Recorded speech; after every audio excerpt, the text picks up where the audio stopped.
Easy for us offensively, up until the last couple of weeks, and sometimes when that happens, you think it's always going to be easy, and it's a good lesson that it's not. It's hard, and whenever you're going out there and playing good teams, BC did a good job there in the first half, and then thought Duke did a really good job of the way that they played their ends, and we had to go out and adjust. But I think more than anything, it was really having the right mindset in the second half and kind of taking away the excuses and one guy here, one guy there, and coming out with the right mindset and the right attitude and running the ball. And I saw that there in the second half. You may have already answered this, but is there anything you can attribute the drops tonight to? Yeah, I mean, anytime you have a drop, what I could see from watching it at the time and watching the replays, guys taking their eyes off the ball and kind of taking it for granted.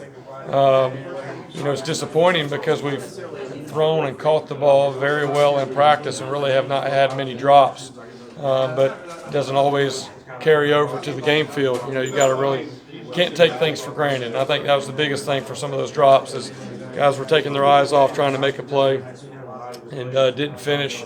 But those guys, they're hard workers. They're very self-conscious. I know they're disappointed because they could have had an opportunity really to put the game away earlier than we did.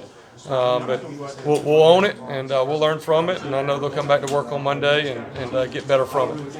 Does senior day mess you up at all as far as the emotions of the players? I don't think so. I mean, it seems like every game we play, there's a lot of things going on. So I don't think that our guys look at anything like that. When we talked about it, we talked, hey, there's going to be a lot of distractions and things going on. But that's normal for the big games that we play in.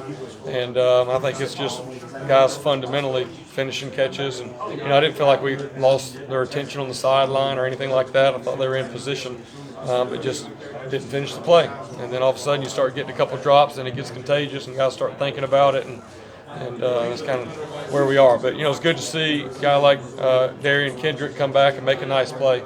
A very similar play that he dropped on a big play down the other sideline.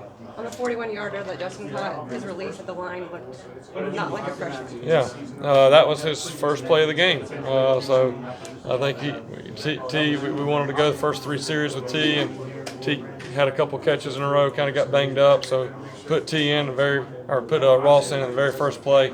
He had a really nice release, got back on top, and made a big play. And that's what Justin's done all year long, and come back later on and man coverage challenged us.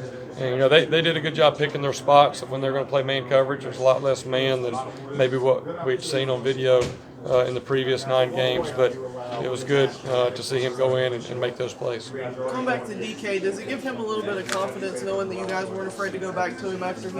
Yeah, and he's a confident guy, and he's disappointed. I know he wanted that touchdown and had if he makes that catch, I think he scores pretty easy going away. But he's not a guy that goes and puts his head down between his legs. He came right back, and that's part of this game is putting guys back out there and seeing if they respond. And it was good to see him go back out and make a couple plays after that.